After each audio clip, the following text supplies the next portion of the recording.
కూటమి ప్రభుత్వం అధికారంలోకి వచ్చిన సమయంలో ప్రజలకు ఇచ్చినటువంటి సూపర్ 6 హామీలు పూర్తి స్థాయిలో అమలవుతాయని ప్రజలందరూ కూడా ఆశించారు.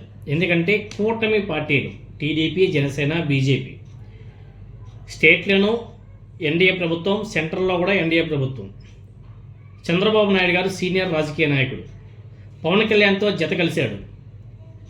సో సెంట్రల్లో కూడా వీళ్ళ మీద డిపెండ్ అయ్యే గవర్నమెంట్ కూడా నడుస్తుంది. సో చంద్రబాబు నాయుడు గారు సెంట్రల్ గవర్నమెంట్ నుంచి ఎక్కువగా ఫండ్స్ తీసుకువచ్చి రాష్ట్రాన్ని అభివృద్ధి చేస్తూ మరోవైపు సంక్షేమ పథకాలను కూడా ఇంకా ఎక్కువగా ఇస్తాడు అనేసి ప్రజలందరూ కూడా ఆశించారు. అయితే 2 ఏళ్ళు పూర్తవుతున్నా కానీ ప్రధాన హామీలు ఏవైతే ఉన్నాయో వాటి అమలులో స్పష్టమైన పురోగతి కనిపించకపోవడంతో ప్రజల్లో అసంతృప్తి పెరుగుతుందనే అభిప్రాయాలు కూడా వినపడుతున్నాయి. సంక్షేమ పథకాలు, వాటి అమలు, అభివృద్ధి కార్యక్రమాలు, వేగం, ఉపాధి అవకాశాలు వంటి అంశాల మీద ప్రభుత్వం చెప్పుకున్నటువంటి స్థాయిలో ఫలితాలు అందలేదు అనేసి చాలా స్పష్టంగా అర్థమవుతుంది. అమరావతి నిర్మాణం, పోలవరం ప్రాజెక్టు నిర్మాణం, మెడికల్ కాలేజీల నిర్మాణం, పోర్ట్ల నిర్మాణం, ఫిషింగ్ హార్బర్ల నిర్మాణం ఇలాంటి కీలక ప్రాజెక్టులు ఆశించిన స్థాయిలో వేగంలో వెళ్ళడం లేదు. అనుకున్న స్థాయి వేగంతో ముందుకు సాగడం లేదు. భారీగా అప్పులు తెచ్చినా కానీ ఫలితాలు మాత్రం ప్రజలకు కనిపించడం లేదు. ఈ పరిస్థితుల్లో ఏదో విధంగా చేసి ప్రజల యొక్క దృష్టిని మార్చాల, వాళ్ళ ఆలోచన విధానాన్ని మార్చాల. కూటమి ప్రభుత్వం యొక్క అసలు స్వరూపం అదే కదా. ఇటువంటి పరిస్థితిలో ప్రజల దృష్టిని అసలు సమస్యల నుంచి మళ్లించే ప్రయత్నాలు కూడా జరుగుతున్నాయి. ముఖ్యంగా చెప్పాలంటే అధికార పార్టీ నేతలు, అనుకూల మీడియా కలిసి వైఎస్ఆర్ కాంగ్రెస్ పార్టీ మీద గొడ్డలి పార్టీ అనేసి ఒక ముద్ర వేయడానికి ప్రయత్నాలు చేస్తుంది అనేసి చాలా స్పష్టంగా అర్థమవుతుంది. మొన్న జగన్మోహన్ రెడ్డి గారు ప్రెస్ మీట్ పెట్టాడు, అనేక అంశాలను ప్రస్తావించాడు. అందరూ కూడా ఎక్స్పెక్ట్ చేశారు జగన్మోహన్ రెడ్డి గారి క్వశ్చన్స్కి కూటమి ప్రభుత్వం నుంచి ఆన్సర్లు వస్తాయేమో అని చెప్పేసి అందరూ కూడా ఆలోచన చేశారు, ఎక్స్పెక్ట్ చేశారు. అబ్బే అలాంటివేమీ రాకపోగా తల్లి అంటారు, చెల్లి అంటారు, గొడ్డలి పార్టీ అంటారు, వాళ్ళ తండ్రి అంటారు, తాత అంటారు, ఫ్యాక్షనిస్ట్ అంటారు. ప్రజలకు కావాల్సింది ఇవే. ఈ మాటలా కావాల్సింది ప్రజలకి. ఏదైతే జగన్మోహన్ రెడ్డి గారు డేటాతో మాట్లాడాడో, క్వశ్చన్ చేశాడో వాటికి సమాధానాలు చెప్పాలా. రాష్ట్రానికి సంబంధించి ఏమైనా సరే మంచి చేసే పనులు ఏమైనా సరే ముందుకు తీసుకువెళ్ళాలి. కానీ వైఎస్ఆర్ కాంగ్రెస్ పార్టీ మీద రివర్స్ అటాక్, గొడ్డలి పార్టీ, ఫ్యాక్షనిస్టు, తల్లి చెల్లి, తల్లికి అన్నం పెట్టలేదు, చెల్లికి అన్నం పెట్టలేదు, డబ్బులు ఇవ్వలేదు, వాళ్ళ పర్సనల్ ప్రాబ్లమ్స్ వాళ్ళకు ఉంటాయి. ఏం చంద్రబాబు నాయుడు గారి ఇంట్లో పర్సనల్ గొడవలు లేవా? నందమూరి ఫ్యామిలీలో పర్సనల్ గొడవలు లేవా? ఆస్తుల పంపకాలు ఆస్తుల విషయాల గొడవలు లేవా? తారకరత్న గారి భార్య ఇప్పటికీ కూడా ఏడుస్తుంది కదా, దాన్ని ఎవరైనా పట్టించుకున్నారా? అంటే వీళ్ళ ఇళ్లలో జరిగే విషయాలు మాత్రం ఎవరు కూడా మాట్లాడకూడదు, అది సెన్సేషనల్ కాదు. వేరే ఇళ్లలో ఏమైనా సరే జరిగినా చీమ చిటుక్కుమన్నా అది పెద్ద ఏదో జరిగిపోయినట్టు విచిత్రంగా వార్తలు రాస్తూ చూపిస్తూ గొడ్డలి పార్టీ అంటారు. ఎవరిదయ్యా గొడ్డలి పార్టీ? ఎవరి హయాంలో వైఎస్ వివేకానంద రెడ్డి గారి మీద హత్య జరిగింది? టీడీపీ అధికారంలో ఉన్నప్పుడే కదా, చంద్రబాబు నాయుడు గారు ముఖ్యమంత్రిగా ఉన్నప్పుడే కదా.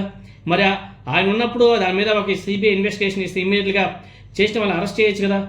నరికేశాను అంటున్నటువంటి వ్యక్తి కూడా దర్జాగా బయట తిరుగుతున్నాడు. ఆయనకి బెయిల్కి తీసుకొచ్చింది ఎవరంటే చంద్రబాబు నాయుడు గారి మనిషి సిద్ధార్థ రౌత్రా గారు. ఇంత కళ్ళకు కనిపిస్తున్నా కానీ మళ్ళీ వైఎస్ఆర్ కాంగ్రెస్ పార్టీ మీద ఈ పచ్చ మీడియాతో గొడ్డలి పార్టీ అని చేసి ఒక ముద్ర వేయడానికి ప్రయత్నాలు చేస్తున్నారు. గతంలో మీకు అందరూ గుర్తే ఉంటుంది కదా, గతంలో 1,00,00,000 కోట్లు అని చెప్పేసి ఆ ప్రచారాన్ని దీర్ఘకాలంగా కొనసాగించారు. ఇప్పుడు కొత్త రాజకీయ బ్రాండింగ్ను ముందుకు తీసుకెళ్లే వ్యూహం అమలవుతుందన్న అభిప్రాయాలు కూడా గట్టిగా వినబడుతున్నాయి. ఇటువంటి టైంలోనే దశాబ్దాల క్రితం మరణించినటువంటి వైఎస్ రాజారెడ్డి గారి పేరు మళ్ళీ రాజకీయ చర్చలో రావడం కూడా ప్రాధాన్యత సంతరించుకుంటుంది. రాయలసీమలో ఒక దశలో ఫ్యాక్షన్ రాజకీయాలన్నీ కూడా పార్టీలోనూ వివిధ వర్గాల్లోనూ ఉన్నాయని చెప్పేసి రాజకీయ చరిత్ర చెబుతుంది. విశ్లేషకులు గుర్తు చేస్తున్నారు. తెలుగుదేశం పార్టీలోనూ అదేవిధంగా గతంలో పైటాల రవి, బాంబుల శివారెడ్డి, అదేవిధంగా కపట్రాల వెంకటప్ప నాయుడు లాంటి పలువురు ప్రభావశీల ఫ్యాక్షన్ నాయకులు ఉన్నారని వాళ్ళు చాలామంది ప్రస్తావిస్తున్నారు. వాళ్ళంతా కూడా చంద్రబాబు నాయుడు గారు అండతోనే కదా ఫ్యాక్షన్ నడిపారనేది కాదని లేని సాక్ష్యం సత్యం కూడా. వీళ్ళంతా ఎవరండి? అయితే ఇప్పుడు ప్రత్యేకంగా రాజారెడ్డి వ్యక్తిత్వం మీద దాడులు ప్రారంభించడం వెనుక రాజకీయ ఉద్దేశాలే ఉన్నాయని చెప్పేసి చాలా స్పష్టంగా అర్థమవుతుంది. వీళ్ళ 2 ఏళ్ల కూటమి ప్రభుత్వంలో పరిపాలనలో ప్రజలకు చెప్పుకోదగ్గ విషయాలు లేకపోవడం వల్లే పాత అంశాలను మళ్ళీ తెర మీదకి తీసుకొస్తున్నారనే విమర్శ కూడా గట్టిగా వినబడుతుంది. మరోవైపు సామాన్య ప్రజలు వాళ్ళకేమో సంక్షేమ పథకాలు ఇచ్చారా? లేదు. సో ఆ సామాన్య ప్రజలు మాత్రం 3 దశాబ్దాల క్రితం జరిగినటువంటి ఘటనకు నేటి సంక్షేమ పథకాల అమలుకు సంబంధం ఏమిటి అని చెప్పేసి ప్రజలంతా కూడా ప్రశ్నిస్తున్నారు. ఎప్పుడో జరిగిపోయిన దాన్ని మళ్ళీ ఇప్పుడు తీసుకువచ్చి మళ్ళీ దాని గురించి మాట్లాడడం ఏంటి? జగన్మోహన్ రెడ్డి గారు చాలా స్పష్టంగా చెప్పాడు కదా, వైఎస్ రాజారెడ్డి గారిని చంపేది కూడా తెలుగుదేశం పార్టీ నాయకుడే. ఆ నాయకుడే మొన్న ఏబిఎన్ ఛానల్లో కూర్చొని నేనే చంపాను, మా కుటుంబ సభ్యులే చంపారు, అది అనుకోని కారణాల వల్ల జరిగిపోయిందని చెప్పేసి చెప్పాడు కదా. తెలుగుదేశం పార్టీ నాయకుడు ఆయన. అంత రెడ్డి హ్యాండ్గా చెప్తున్నా కానీ మళ్ళీ వైసీపీ మీద ముద్ర వేశారు. ఇది అవసరమా? ఇది ఎంతవరకు సమంజసం? మీరు ప్రజలకు ఏం మంచి చేశారో దాన్ని చెప్పుకోవాలి తప్ప గొడ్డలి పార్టీ అని చెప్పేసి 1,00,000 కోట్లు అని చెప్పేసి విపరీతమైన పనికి మాలిన వార్తలు, పనికి మాలిన నరేషన్లు ఎవరికి కావాలి? ఇవన్నీ కూడా ఎవరికి కావాలి? ప్రజలకైతే అవసరం లేదు కదా. మీ పర్సనల్ రాజకీయాల కోసం ప్రజల్ని బలిపశువులు చేస్తున్నారు. పెట్రోల్ డీజిల్ రేట్లు పెరిగిపోతున్నాయి. అవి పెరగడం వల్ల ఆటోమేటిక్గా నిత్యావసర ధర కూడా పెరిగే అవకాశం ఉంది. ఆటోమేటిక్గా పెరిగిపోతాయి. ప్రజల యొక్క ఆదాయం ఏమైనా సరే పెరుగుతుందంటే ప్రజల యొక్క per capital day to day decrease అయిపోతుంది. దాని గురించి ఎవరు మాట్లాడరు. నిత్యావసర ధరలు పెరుగుతున్నాయి. కామన్ పీపుల్స్ ఏ విధంగా బతకాలో తెలియని టైంలో ఉంటే ప్రభుత్వాలు ఆదుకోవాల్సింది పోయి ఎవరో ఇప్పుడో ఏదో జరిగిపోయింది దాన్ని ఇప్పుడు తీసుకువచ్చే గొడ్డలి పార్టీ అని చెప్పేసి వైసీపీ మీద నిందలు వేస్తూ ఆ పార్టీ మీద ఏదో విధంగా ఒక బ్యాడ్ ఒపీనియన్ తీసుకోవాలని చెప్పేసి కుట్ర చేయడం ఎంతవరకు సమంజసం? ఎవరికి కావాలండి? జగన్మోహన్ రెడ్డి గారి ఇంట్లో 1,00,000 ఇష్యూస్ ఉంటాయి, 1,00,000 ప్రాబ్లమ్స్ ఉంటాయి. వాళ్ళ తల్లి చెల్లి ఎవరికి కావాలి? రాష్ట్రానికి వాళ్ళ సమస్యలు రాష్ట్ర ప్రజలకు అవసరం ఏముంది? సమస్యలు వాళ్ళ ఇంట్లో సమస్యలు రాష్ట్ర ప్రజల మీద రుద్దడం ఏంటి? రాష్ట్ర ప్రజలకి వాళ్ళ ఇంట్లో సమస్యలకి ఏమైనా సంబంధం ఉందా? వాళ్ళ ఇంట్లో సమస్యలు వాళ్ళు తీర్చుకుంటారు. వాళ్ళ ఫైనాన్షియల్ ఇష్యూస్ ఉంటే వాళ్ళు తేల్చుకుంటారు. దాన్ని తీసుకొచ్చి ప్రజల మీద రుద్దడం ఏంటి? ప్రజలకు అవసరం ఏమిటి?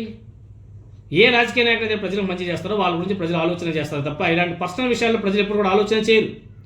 ప్రజలకు వాళ్ళకి ఏం మేలు జరిగిందనేసి ఆలోచన చేస్తారు తప్ప ఎవరో ఇంట్లో ఏదో పర్సనల్ ఇష్యూస్ ఉంటే, పర్సనల్ ఫైనాన్షియల్ గొడవలు ఉంటే దాన్ని తీసుకొచ్చి ప్రజల మీద రుద్దే కార్యక్రమం మొదలు పెడితే ప్రజలు కూడా చేయించుకునే రోజు కూడా దగ్గరలోనే ఉన్నాయి. ఇది మంచి పద్ధతి కాదు.